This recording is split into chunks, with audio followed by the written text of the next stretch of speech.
Hello बच्चों, कैसे हैं आप सभी। आई होप आप लोग बहुत अच्छे होंगे और आपकी पढ़ाई बहुत अच्छी चल रही होगी।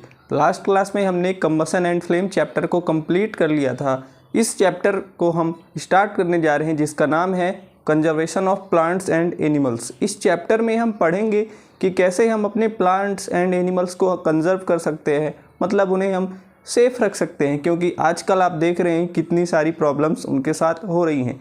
कहीं पेड़ों की कटाई हो रही, कहीं पर उनको मार दिया जा रहा। हर तरह की प्रॉब्लम्स उनके साथ हो रही है। सो इस वीडियो में हम ये चैप्टर पढ़ेंगे, बहुत ही ईजिली और बहुत ही डिटेल्ड में पढ़ेंगे, बहुत ही सिंपल लैंग्वेज में पढ़ेंगे, जिसे पढ़कर आप एग्ज़ाम में 100 आउट ऑफ 100 मार्क्स ला सकेंगे, फुल मार्क्स आपको मिलेंगे। सो शुरू करते हैं बिना किसी देरी के। चैप्टर की शुरुआत ऐसे होती है बच्चों कि बूझो और पहेली नाम के दो बच्चे हैं जो क्लास 7th में अपने स्कूल के प्रोफेसर्स के साथ, अपने टीचर्स के साथ जंगल गए हुए थे। वो बहुत ज़्यादा उत्सुक थे क्योंकि उन्होंने बहुत सारी चीज़ें जंगलों में देखी थी और साथ में उनके कुछ दोस्त थे, उनके क्लासमेट्स थे, वो भी जंगल गए हुए थे और उन्होंने भी बहुत सारी चीज़ें देखी थी। उनके फ्रेंड्स जो थे वो काफ़ी सारे नेशनल पार्क गए थे, Andaman and Nicobar biosphere reserve गए थे, काजीरंगा नेशनल पार्क, ये सारी जगह ये लोग गए थे। वो बहुत ज़्यादा एक्साइटेड थे। अब जब वो क्लास 8th में आए, बहुत ज़्यादा एक्साइटेड थे। अब हम इस चैप्टर को धीरे धीरे पढ़ना शुरू करते हैं और जानते हैं कि इस चैप्टर में क्या क्या चीज़ें दी हुई हैं। स्टार्ट करते हैं बच्चों। Conservation of plants and animals, यानी इस चैप्टर में हम हर वो चीज़ पढ़ेंगे जिससे हम अपने प्लांट्स को, अपने एनिमल्स को कंजर्व कर सकते हैं, उन्हें सेफ कर सकते हैं, बचा सकते हैं, ताकि वो सेफली रह सके, क्योंकि अगर वो नहीं रहेंगे तो बहुत सारी प्रॉब्लम्स हमें भी होगी। स्टार्ट करते हैं बच्चों। हमारा चैप्टर है chapter number 5, conservation of plants and animals. Class 8th के साइंस का ये चैप्टर नंबर 5 है। अब कंजर्वेशन का क्या मतलब है? कंजर्वेशन का मतलब है किसी चीज़ को कंजर्व करना, यानी उसे सेफ्टी प्रोवाइड करना, ऑफ प्लांट्स एंड एनिमल्स। हम इस चैप्टर में प्लांट्स और एनिमल्स को कंजर्व करेंगे। 5.1 हेडिंग से हम देखते हैं deforestation and it's causes. 5.1 heading chapter में दी हुई है, उसमें लिखा है deforestation and it's causes, deforestation और उसके क्या कारण हैं। सबसे पहले हम देखते हैं डिफॉरेस्टेशन होता क्या है। बच्चों, डिफॉरेस्टेशन होता है कि आप जंगलों की आधाधुंध कटाई कर रहे हैं, काट रहे हैं, आप जंगलों को बहुत ज़्यादा पेड़ काट रहे हैं, जिससे जंगल जो है वो समाप्त हो रहे हैं। आप देखे भी होंगे बहुत सारी न्यूज़ में कि किसी माइंस को स्टार्ट करने के लिए, कोयले की माइन को स्टार्ट करने के लिए, खदान को शुरू करने के लिए वहाँ पर जंगलों की बहुत सारी कटाई हो रही है। डिफॉरेस्टेशन का मतलब है clearing of forests and using that land for other purposes. जंगल की जो पेड़ है, जंगल के जो वृक्ष हैं, बहुत सारे जो वेजिटेशन हैं, उनको काट करके और उस जगह को किसी और पर्पज़ के लिए यूज करना। हम अपने प्लांट्स को अगर देखें तो हमें ऑक्सीजन प्रोवाइड करते हैं, लेकिन जब बहुत ज़्यादा लंबे और बहुत ज़्यादा बड़े स्केल पर, लार्ज स्केल पर हम प्लांट्स को काटेंगे तो उससे होगा क्या बच्चों? डिफॉरेस्टेशन होगा, क्योंकि इसमें हम फॉरेस्ट को काट रहे हैं, जंगलों को काट रहे हैं। डिफॉरेस्टेशन में होता क्या है बच्चों कि हम पेड़ों को बहुत ज़्यादा काटते हैं, जंगलों को साफ़ कर देते हैं। इतना ज़्यादा हम पेड़ काटते हैं, पूरी तरह जंगल साफ़ हो जाते हैं, पेड़ ही नहीं रहते वहाँ पर। और जो वह जगह बचती है जहाँ पर पेड़ रहा करते थे, उस जगह पर हम अपने पर्सनल यूज, अपने पर्पज़ को सॉल्व करने के लिए हम उस जगह को यूज करते हैं। तो डिफॉरेस्टेशन का मतलब यही हुआ। Trees in forest are cut for, और पेड़ को हम फॉरेस्ट से क्यों काटते हैं, जंगलों से हम पेड़ को किस लिए काटते हैं? हमें क्या मिलता है?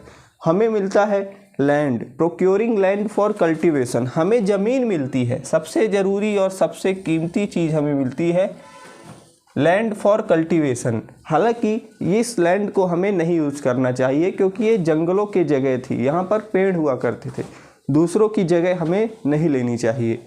बिल्डिंग हाउसेस एंड फैक्ट्रीज़, यहाँ पर हम फैक्ट्रीज़ और घर बनाते हैं। बहुत सारे आप देखे होंगे, जिसका भी घर जंगल के पास रहता है, आप देखे होंगे कि कुछ पेड़ वहाँ के काट करके और उस जगह को अपना बना लेता है। तो वो भी एक पर्पज़ हो गया जो ह्यूमंस करते हैं ऐसा काम। मेकिंग फर्नीचर और यूजिंग वुड एज फ्यूल।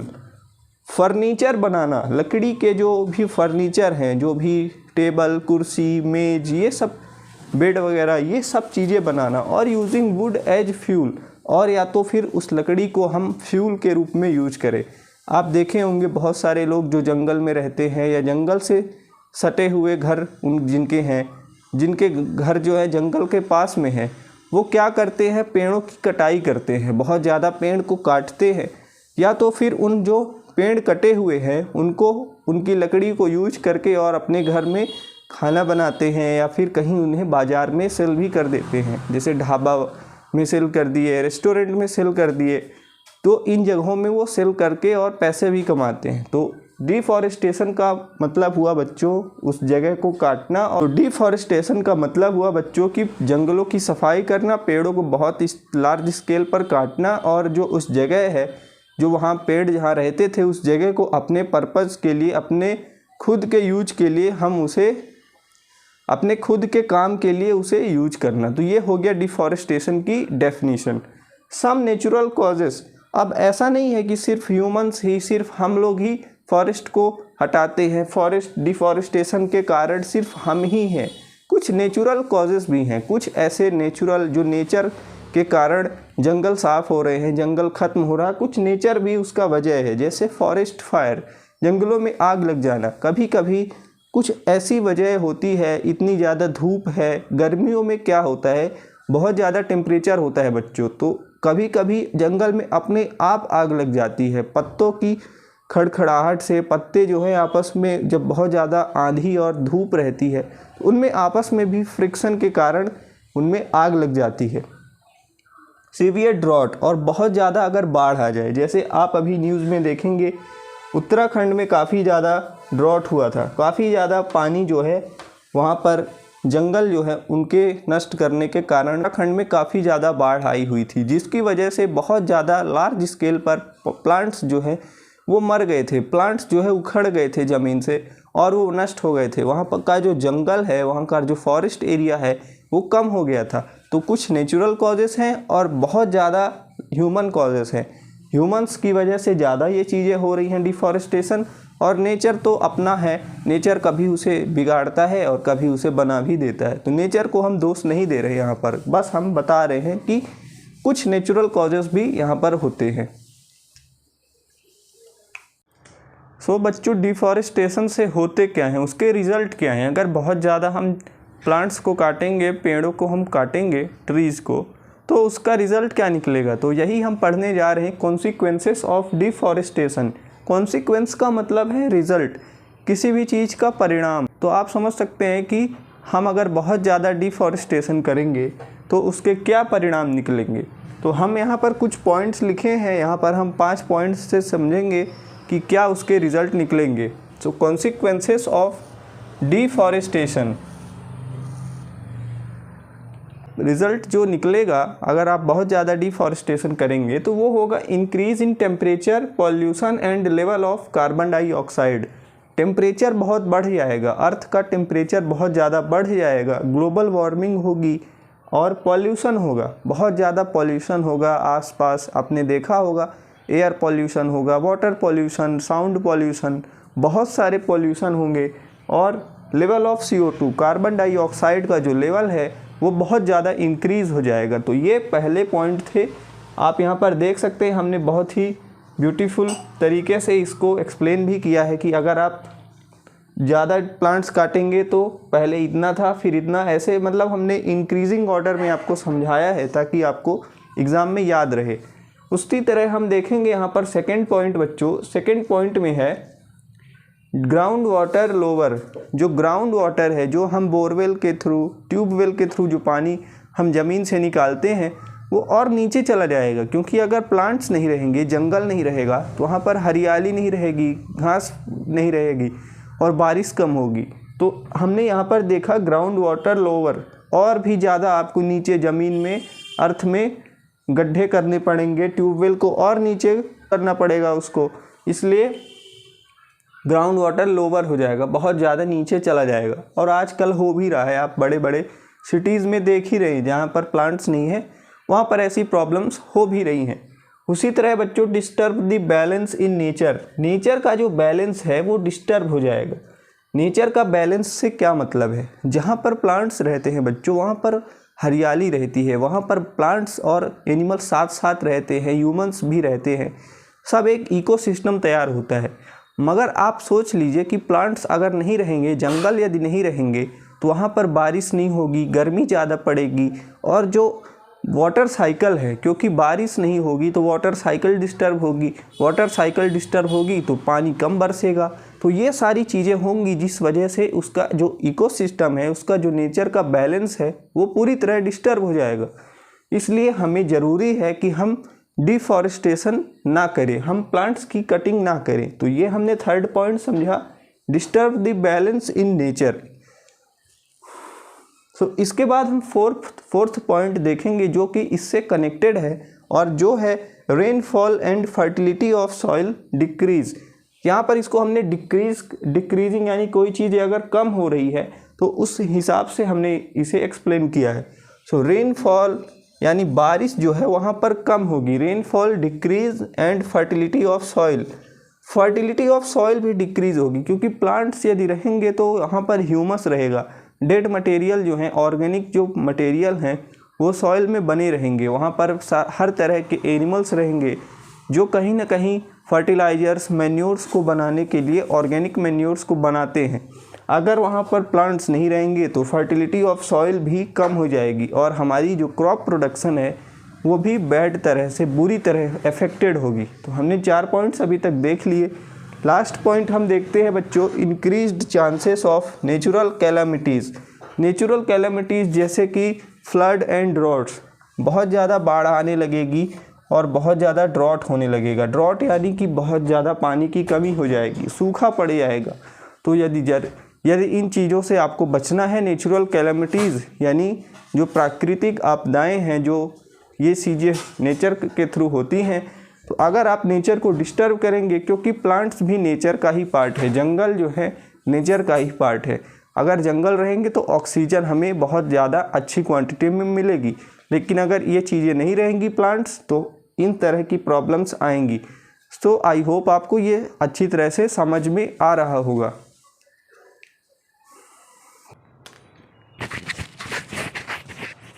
सो बच्चों, हम पूरी प्रोसेस को समझते हैं कि आखिर डिफॉरेस्टेशन से हम प्लांट्स काटते हैं, लेकिन ग्लोबल वार्मिंग क्यों बढ़ती है, अर्थ का टेम्परेचर क्यों बढ़ता है। तो इस पूरी प्रोसेस को हम यहाँ पर लिख लिए हैं। तो आइए हम समझते हैं कैसे चीज़ें हो रही हैं। बच्चों, एक्चुअली होता क्या है, जहाँ पर प्लांट्स रहते हैं वहाँ की जो कार्बन डाइऑक्साइड है वो प्लांट्स कंज्यूम कर लेते हैं। आपने सुना होगा कि प्लांट्स को अपने फोटोसिंथेसिस के लिए, अपने फूड को प्रिपेयर करने के लिए कार्बन डाइऑक्साइड गैस चाहिए, और वो उस गैस को यूज करके, CO2 को यूज करके वो ऑक्सीजन देते हैं। ऑक्सीजन गैस हमारे लिए यूजफुल है। तो इस तरह से एक्सचेंज होता रहता है और अर्थ का जो एटमॉस्फेयर है वो अच्छा रहता है, हमारे लिए रहने योग्य रहता है, हम वहाँ पर रह सकते हैं। लेकिन अगर जंगल हम काट देंगे, बहुत ज़्यादा काट देंगे हम, उससे होगा क्या, उससे ये होगा कि प्लांट्स जो हैं वो नहीं रहेंगे, CO2 का लेवल बढ़ता जाएगा, और जब CO2 का लेवल जैसे जैसे बढ़ता जाएगा तो ग्लोबल वार्मिंग होगी।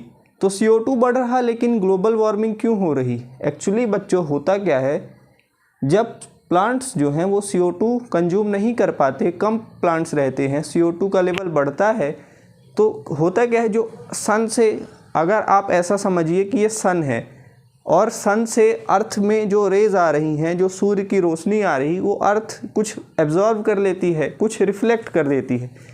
जो एब्जॉर्ब हो जाती हैं वो किसकी वजह से हो जाती हैं? वो CO2 की वजह से हो जाती हैं। मान लीजिए आपने यहाँ सन है और यहाँ पर अर्थ है, जो सन से अर्थ पे जो सनरेज आई, सनलाइट आई, उसको अर्थ ने रिफ्लेक्ट कर दिया, लेकिन यहाँ अर्थ में CO2 ज़्यादा रहेगा, तो उन सनलाइट को, सनरेज को, सूर्य की जो किरणें हैं उनको क्या करेगा, वो ट्रैप कर लेगा, अपने पास पकड़ लेगा, खींच लेगा। और जब वो अपने पास रखेगा, अर्थ में अगर ज़्यादा सनलाइट जो ट्रैप हो जाएगी, तो उसकी वजह से होगा क्या, ग्लोबल वार्मिंग होगी।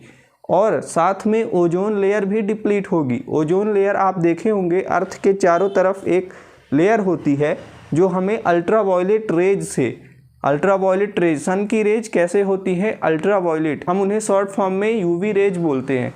वो यूवी रेज जो हैं हमें कैंसर करने का, हमें कैंसर उनसे हो सकता है उन यूवी रेज से। तो अगर CO2 का लेवल ज़्यादा हुआ तो उन रेज को, वो जो सनलाइट की जो रोशनी है, वो जो सन रे है, वो अर्थ में यहीं पर रह जाएगी और यहाँ का टेम्परेचर बढ़ता रहेगा, यहाँ ज़्यादा टेम्परेचर रहेगा। आप ऐसा भी समझ सकते हैं कि मान लीजिए आप कहीं पर खाना बना रहे हैं, वहाँ पर अगर वो हीट अगर नहीं बाहर निकलेगी, अगर वो हीट वहीं पर रह जाएगी तो हमेशा आपको गर्मी लगेगी। लेकिन जैसे ही आपने दरवाज़ा खोल दिया, डोर ओपन किया, विंडो आपने ओपन कर दी, तो वो जो हीट है वहाँ की, वो हीट धीरे धीरे एस्केप हो जाएगी, वहाँ से धीरे धीरे गायब हो जाएगी और वहाँ जो आपने, जहाँ पर आपको गर्मी लग रही थी, वो गर्मी आपको कम लगने लगेगी। तो यही कॉन्सेप्ट है बच्चों और बहुत ईजी है कि plants need CO2 for photosynthesis. Plants को क्या चाहिए? कार्बन डाइऑक्साइड चाहिए फोटोसिंथेसिस के लिए। लेकिन अगर ट्री कम रहेंगे, अगर प्लांट्स और ट्री जो हैं, पेड़ पौधे कम रहेंगे, तो less CO2 used by plants. तो क्या होगा कि CO2 कम यूज करेंगे प्लांट्स। अगर कम चीज़ें, कम पेड़ पौधे रहेंगे तो कम CO2 यूज करेंगे, जिससे होगा क्या, large amount of CO2 in the atmosphere, बहुत ज़्यादा अमाउंट में CO2 एटमॉस्फेयर में प्रेजेंट होगी। और जिससे होगा क्या बच्चों, जिससे होगा ग्लोबल वार्मिंग।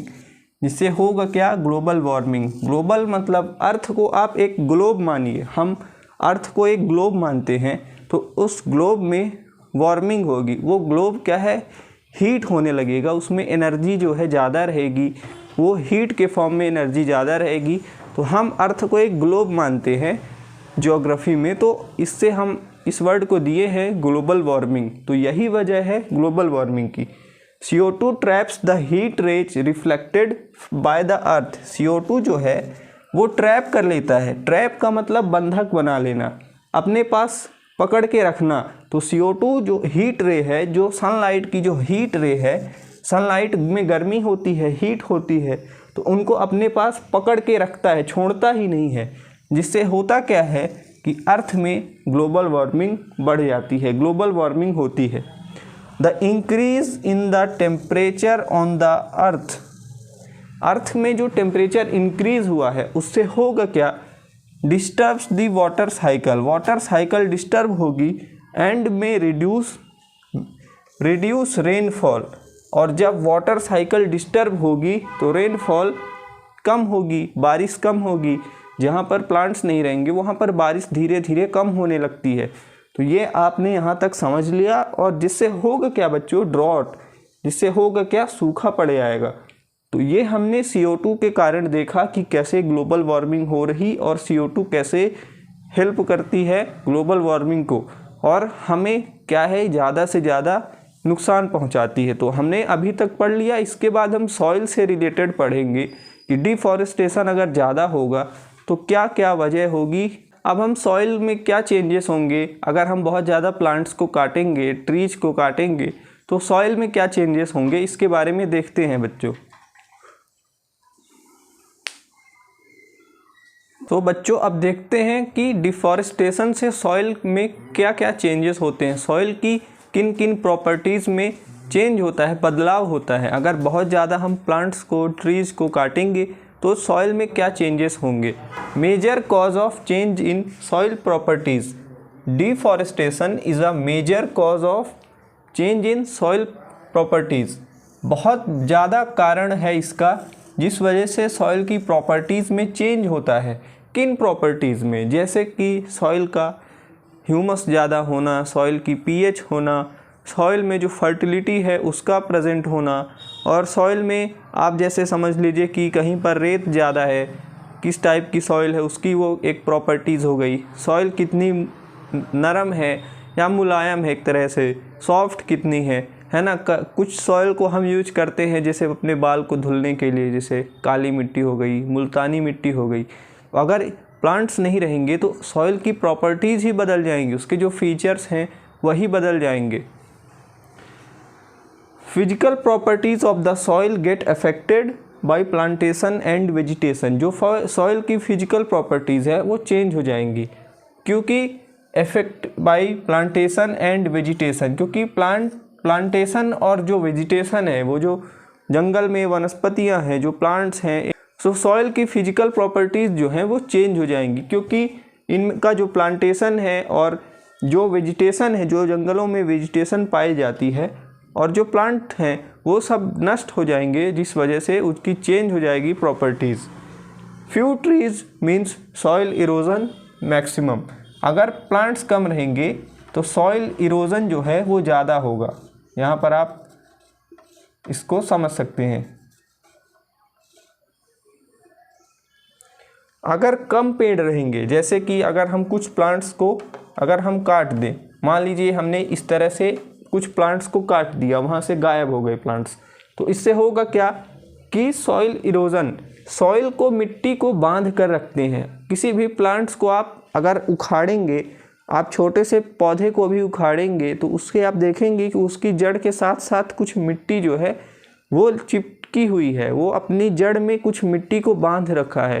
तो अगर प्लांट्स नहीं रहेंगे तो वो मिट्टी जो है वो लूज हो जाएगी, ढीली पड़ जाएगी और सॉइल इरोजन हो जाएगा। सॉइल जो है वहाँ से धीरे धीरे बहने लगेगी और वहाँ से जो टॉप लेयर है सॉइल की, रिमूवल ऑफ टॉप लेयर, जो टॉप लेयर है मिट्टी की, exposes the lower hard and rocky layers. जो lower hard and rocky layers है बच्चों, सॉइल की भी लेयर्स होती हैं। आपको यदि मैं बताऊं तो सॉइल में भी लेयर पाई जाती है।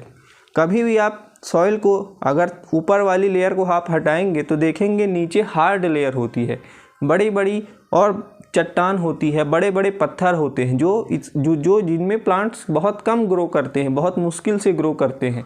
तो अगर टॉप लेयर हट जाएगी, अगर वहाँ पर प्लांट्स नहीं रहेंगे तो टॉप लेयर धीरे धीरे पानी के साथ, बारिश में, अगर इन सब कारणों की वजह से धीरे से हट जाएगी और नीचे की जो लोअर लेयर है वो एक्सपोज हो जाएगी, वो बाहर आ जाएगी। Lower hard and rocky layers. This soil has less humus. इस सॉइल में बच्चों लेस ह्यूमस, ह्यूमस क्या है, जो भी डेड प्लांट्स हैं, जो भी पत्तियां हैं, पौधे हैं, ये सब मर जाते हैं तो वो ह्यूमस बनते हैं। ह्यूमस एक ब्लैक कलर का आप समझ लीजिए कि खाद है, जो कहीं पर बगीचे में आप देखेंगे अगर बहुत ज़्यादा एक ही जगह पर पत्ते पौधे ये सब जो मर गए हैं, जो सूखे पत्ते हैं, वो किस में कन्वर्ट हो जाते हैं, ह्यूमस में। ह्यूमस ऑर्गेनिक मटेरियल है और वो बहुत ही एक यूजफुल है प्लांट्स के लिए। तो अगर टॉप लेयर हट जाएगी तो उस लेयर में ह्यूमस अच्छा रहता है, लेकिन अगर hard and Rocky layer expose हो जाएगी, हमारे ऊपर, हमारी सॉइल में, हमारी अर्थ के सरफेस में रॉकी लेयर आ जाएगी, पथरीली जगह आ जाएगी, तो उस मिट्टी में क्या है, लेस ह्यूमस, वहाँ पर ह्यूमस बहुत कम है, लेस है, एंड इज़ लेस फर्टाइल, और वो लेस फर्टाइल है, उसमें इतनी फर्टिलिटी नहीं है, उर्वरक क्षमता उसमें नहीं है, लेस कैपेसिटी है। Gradually the fertile land gets converted into deserts. और धीरे धीरे जो फर्टाइल लैंड है गेट्स कन्वर्टेड इनटू डेजर्ट्स, और धीरे धीरे वो जो जगह है, वो जो मिट्टी है वहाँ की, वो धीरे धीरे किस में कन्वर्ट हो जाएगी, डेजर्ट में, रेगिस्तान में कन्वर्ट हो जाएगी। जैसे कि थार डेजर्ट है, वहाँ पर बहुत कम एक तरह से मिट्टी है और वहाँ पर रेत ही रेत है और वहाँ पर प्लांट्स बहुत ही मुश्किल से ग्रो करते हैं, वहाँ टेम्परेचर भी बहुत होता है, बारिश भी कम होती है। इट इज़ कॉल्ड डेजर्टिफिकेशन, और इसे हम बोलेंगे डेजर्टिफिकेशन। तो हम इसे बोलेंगे डेजर्टिफिकेशन, यानी उस जगह को किस में कन्वर्ट हो गई, वो जगह डेजर्ट में कन्वर्ट हो गई। सो हमने ये सारी चीज़ें देखी, सॉइल की प्रॉपर्टीज़ कैसे चेंज होती हैं डिफॉरेस्टेशन से। सो बच्चों, हमने देख लिया डिफॉरेस्टेशन से कैसे सॉइल की प्रॉपर्टीज़ चेंज होती हैं। वाटर होल्डिंग कैपेसिटी भी बच्चों डिफॉरेस्टेशन की वजह से चेंज होती है, वो कम हो जाती है, क्योंकि जहाँ पर प्लांट्स होते हैं बच्चों, जहाँ पर ज़्यादा से ज़्यादा ट्री होते हैं, पेड़ पौधे होते हैं, वो वहाँ पर अपने मिट्टी को उसके साथ बना कर रखते हैं, अपने साथ मिट्टी अपनी जड़ों में मजबूत करके और पकड़ के रखते हैं। लेकिन जहाँ प्लांट्स नहीं रहते, वहाँ की मिट्टी लूज़ हो जाती है और जो लूज मिट्टी होती है उसमें वाटर जो है वो अच्छी तरह से एब्जॉर्ब नहीं हो पाता। Water holding capacity of the soil decrease in the water holding capacity of the soil की जो वाटर होल्ड करने की कैपेसिटी है, जो पानी जो है वो मिट्टी में जो सोख पाता है, जो मिट्टी उसे सोख लेती है पानी को, वो उसकी जो प्रॉपर्टी है वो कहीं ना कहीं कमज़ोर होने लगती है, फीकी पड़ने लगती है। The movement of water from the soil is reduced, और जो मूवमेंट है वाटर का सॉइल में, इसका मतलब जो पानी जो मिट्टी के अंदर जाता है और मिट्टी उसे सोख लेती है वो रिड्यूस हो जाता है। रिड्यूस का मतलब घट जाता है, कम हो जाता है, इज़ रिड्यूस्ड।